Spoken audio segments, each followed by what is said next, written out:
All right, ladies and gentlemen, boys and girls, children of all ages, fellow Pandemonium travelers, this is Seattle Pandemonium Shutdown, day 207 by my count. Oh boy, so what's going on? What's happening?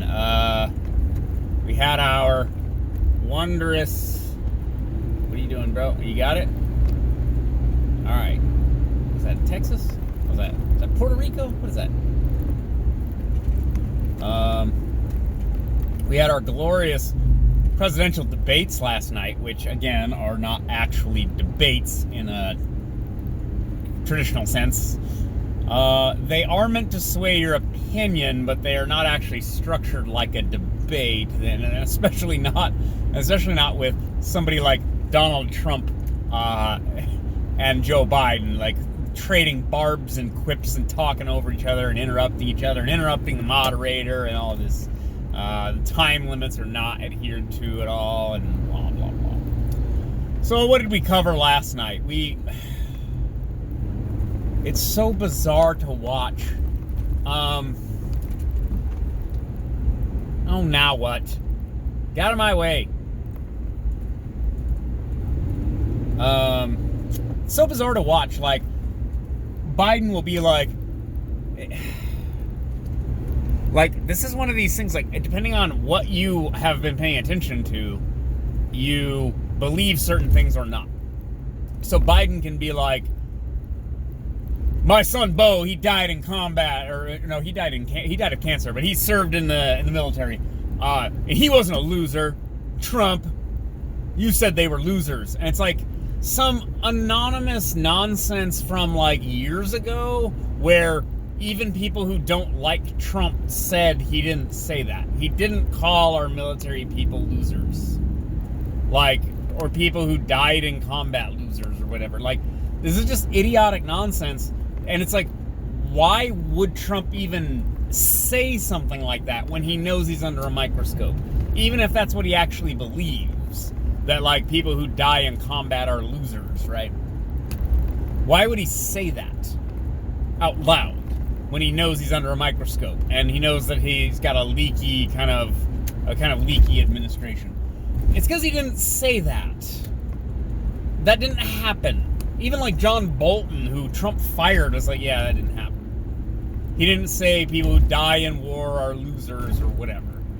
But Biden can repeat that and get away with it because The Atlantic reported on it and other news outlets repeated what The Atlantic said. That's basically that, right? And so that doesn't, it's like, that doesn't mean that the Trump administration and their agenda, whatever, is the right move for America. It doesn't mean that's the right thing to do just because Biden's repeating corporate news propaganda. But it's certainly an issue. But none of this actually does, and I'm gonna hammer on this, does not really have to do with what's best for America. That's not what any of this is about. Any of the arguments, the debates, the propaganda, the campaign ads, the I'm gonna help you nonsense. None of this has anything to do with what's best for you, your family, America in general, our cities, recovering from COVID, blah, blah, blah. Standing up to China, facing the challenges of the 21st century. None of this has anything to do with that. All this is about is maintaining control over the massive state military, economic, military industrial, intelligence, media apparatus that we have created that drives what's kind of going on in the world generally. They want to control the market economy. They want to control culture, society, and politics. This is the establishment. You can be a Republican, you can be a Democrat, I don't really care. If you're voting for more of the stuff we've already gotten then you're voting for more of the same we've already done, which includes, under the Obama administration, drones striking brown people on the other side of the planet with our tax dollars, okay? Now, I will say that, and I might sound like some kind of extremist, but that's literally what's going on. They are forcing us to pay taxes. We pay our taxes. I think I paid like $20 in federal taxes last year because I'm a poor.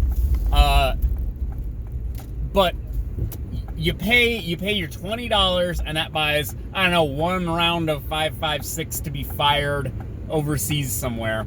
But that's not really the point. The point is, we are all complicit in this system, right? And I believe it is fair to point that out. Now, as I'm not a pacifist, but I'm anti-war, because war is brutal and crazy, and we're like getting really good at it. So we kill a lot of people when we do it. This has been true since at least World War I. We should stop doing this so readily. Like, we should just dial this back, take about 20% off the top, see what happens. Because we create extremists by invading countries and collapsing countries. We collapsed Libya, and now there's slave markets and stuff, like open air slave markets there. Okay, what does this have to do with the presidential debates? Well, watching Trump dunk on Biden because Hunter Biden is a fucking failure, is an imbecile, a drug-addled, basically a drug-addled, fail-upwards rich kid. That's what he is, okay? Now, I'm not saying that just to be bitter because I'm a poor, but he is apparently, he knocked up his brother's widow. And then, wait, did he knock up his brother's widow, or he knocked up a stripper and had to be forced to pay child support for the stripper's out-of-wedlock baby? But he was banging his brother's widow, right? So there's a lot going on here, all right? And I don't want to care, but that's the whole point of all this, right? They made this an issue because they constantly make Trump's character an issue. So then they go after his kids, and so then Trump has to go after Biden's kids because some of them are fuck-ups. I don't know. What about the Trump kids? I don't know. Did John Jr. or Ivanka ever get arrested or anything? Will we ever know that? I don't know. Do I care? In the context of, again, we have control over, I think still the largest nuclear stockpile on Earth. We have the largest, sort of military government apparatus in the history of the world. We are still, maybe, I don't know, after all this insanity, we are a world leader in a variety of different, spheres. No, I don't really care, but I'm forced to care, which is also, again, I want to bring up, the Proud Boys. This is so asinine. I can't get past this. They bring up, will Trump disavow white supremacy, as though he hasn't been demanded and asked to do it, and having done it multiple times before now, but okay, because everybody's so afraid of this white supremacy that's supposedly so prevalent, and we're all supposed to be afraid of it. And then Biden names the Proud Boys specifically, which is honestly kind of funny to me, because they don't really even exist anymore. I thought they were disbanded. And they don't, I think they had a rally in Portland, last weekend, and it was I don't know, 150 people or something showed up, and it's Juggalos are a bigger domestic security concern than Proud Boys are. And that's to say, Juggalos aren't really that big of a national security concern. So yeah, now we have to rehash whether or not the Proud Boys are white supremacists. Apparently there are people who claim to be Proud Boys who have said anti-Semitic things. I don't know, one of their leaders is a Afro-Cuban dude, and so you just these definitions and things just descend into madness. White supremacist, they say they disavow racism. So I don't know, they don't really mean that, because white supremacists, are well known for publicly stating that they aren't in favor of racism. It's just all madness. And what it is that it's, again, a media fixation. The media have managed to fixate on terms like Antifa or Proud Boys. And it's like, no, I don't really care about these categorical distinctions, okay? The people rioting in the streets all over the country and burning stuff down, they may or may not be quote-unquote Antifa. They may or may not be the counter-protesters or whatever. May or may not actually be quote-unquote Proud Boys, specifically. It's just, there's people who have taken it upon themselves to go out in the streets and, like, riot and burn things down and loot and stuff. And then there are people who have decided that they want to try to, like, stop that from happening. And they are or are not Proud Boys and or are not Antifa. So, again, like, it's sort of like I don't care, basically, about these distinctions. These are media creations, right? So get past the media creation and just look at what's going on.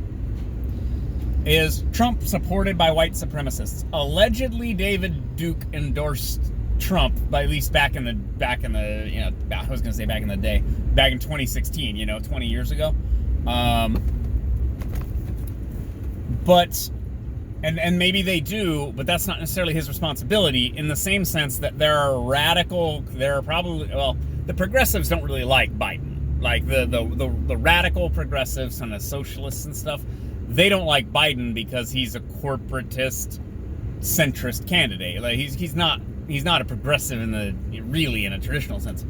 But there are probably some violent communists who promote Biden because he's at least not Trump, and they are, anti all the others. They're anti-white supremacy, so they hate Trump because the media told them to hate Trump, and so then they support Biden. So is it his responsibility to disavow weird extremists? Like, if Scientology endorsed Joe Biden, is he supposed to disavow Scientology? Is that his responsibility?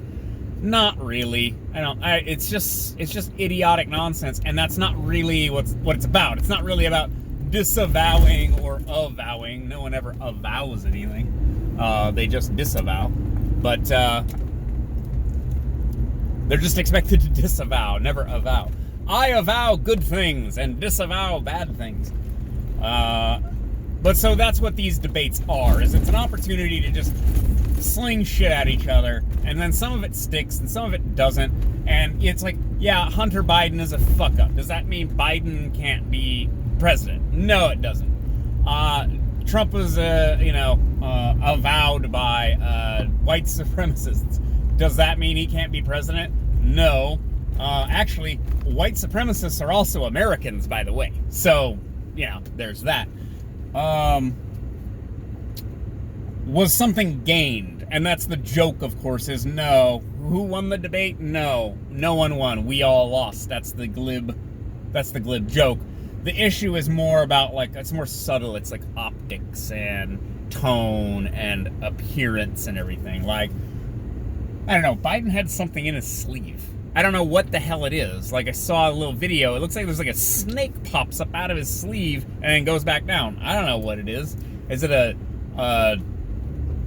is it injecting him with methamphetamine to keep him standing? Or is it a little microphone? Or what is, I don't know what it is. It's a little thing, though. It's there, right? Unless they added it in post. And I don't want to traffic in conspiracy theories. It's just, there's a video and it shows the thing. And you're like, whoa, what is that? I don't know.